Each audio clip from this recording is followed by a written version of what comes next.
नमस्कार, मैं हूं विवेक मिश्र। आप देख रहे हैं पीटीसी लाइव संवाद। इस समय हम उत्तर प्रदेश के हमीरपुर ज़िले में हैं और हमीरपुर ज़िले में आज हम आपको 6000 वर्ष पुराना कल्प वृक्ष दिखाएंगे और क्या कुछ उसकी महिमा है उसके बारे में बताएंगे। कैसे यहाँ पर बड़ी संख्या में श्रद्धालु आते हैं और जो ये माना जाता है कि ये मान्यता है कि कल्प वृक्ष को जो स्पर्श करता है उसकी सारी मनोकामनाएँ पूर्ण होती हैं।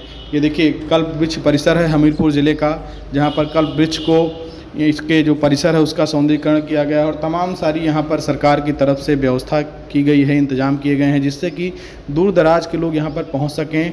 और जो इसको संरक्षित करने का काम है वो यहाँ पर सरकार के द्वारा किया जा रहा है। यहाँ पर सुरक्षा के लिए तमाम सारे गार्ड लगाए गए हैं और इस वृक्ष की महिमा लोगों तक पहुँचे और इसका पूर्ण फल लोगों को मिले, इसके लिए यहाँ पर आवागमन के लिए पूरा रास्ते का निर्माण कराया गया है।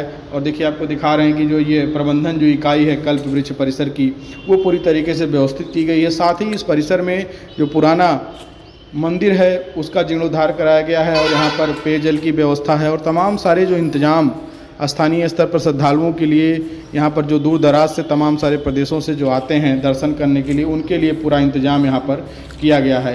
ये परिसर में देखिए आपको दिखा रहे हैं, ये मंदिर है माता जी का और इस मंदिर का दर्शन करने के साथ ही जो कल्प वृक्ष है 6000 वर्ष पुराना ये कल्प वृक्ष है उसके बारे में यहाँ के जो लोग हैं उनसे बात करेंगे और जानेंगे क्या कुछ इसकी महिमा है जो हमारे पुराणों में वर्णित है। और ये जय माँ भद्रकाली का मंदिर है, इस परिसर में ये मंदिर स्थापित है और इसका भी पूरी तरीके से साफ़ सफाई और रंग रोगन कराया गया है।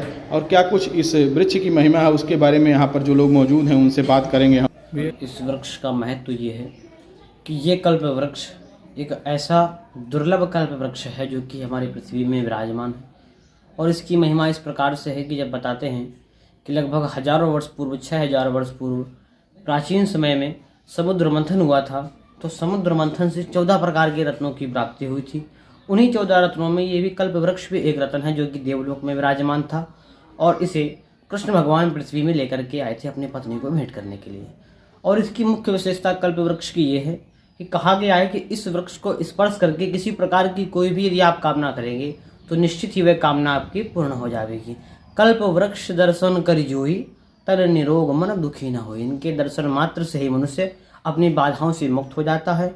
जो भी कामना करेगा उस कामना की भी पूर्ति होगी और वह सुख समृद्धिवान होएगा। ये इसकी महिमा है, इसलिए जो है दूर दूर से यहाँ पर लोग आते हैं और आकर के इनके दर्शन को पाते हैं। अच्छा, सरकार की तरफ से, स्थानीय प्रशासन की तरफ से किस तरीके का विकास यहाँ पर किया गया यहाँ पर जो है सुरक्षा व्यवस्था के लिए गार्ड भी तैनात किए गए हैं और काफ़ी अच्छी खासी सुरक्षा व्यवस्था भी यहाँ पर की गई हुई। रेलिंग वगैरह लगवा करके इंटरलॉकिंग आदि से जो है बढ़िया इसका जो है रमणीय स्थल के रूप में इसको सजाया भी गया है और जितना अधिक से अधिक हो सकेगा इसे जो है आगामी समय में भी ये किया जाएगा। क्या कुछ अभी पर विकास के काम यहाँ पे प्रस्तावित हैं आगे कुछ करने के लिए? आगामी जो है जैसे कि इसमें भी ये बंद जो है बन रहे थे, सीसी बंद जो है यमुना तटबंध से, ताकि ये जल जब यमुना जी ऊपर आ जाती हैं तो बाढ़ में किसी प्रकार का इनको खतरा ना रहे, इससे बचाव के लिए जो है यहाँ पर बंद भी बनाए गए हुए हैं, बंधे भी बनाए गए हुए हैं इसकी सुरक्षा व्यवस्था के लिए और काफ़ी जो है रमणीय स्थल भी है ये।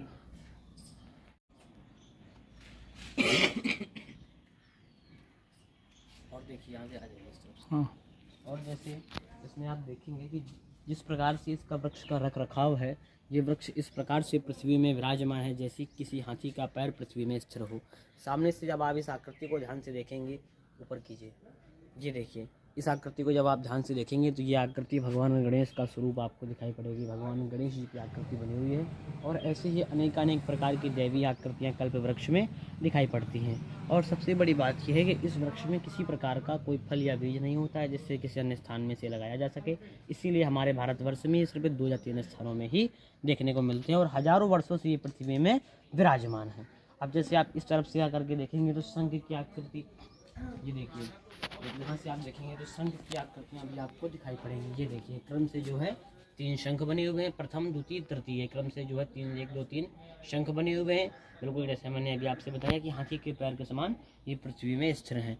और इसका जो पुष्प होता है फूल, इसमें किसी प्रकार का फल नहीं होता बस पुष्प निकलते हैं, उसका समय होता है जुलाई के महीने में, आषाढ़ में इसका पुष्प निकलता है और सावन में इसमें पत्ते निकलते हैं। पत्ते रहते हैं इसमें अगस्त से लेकर के दिसंबर के महीने तक, और पुष्प सिर्फ जुलाई में ही निकलते हैं।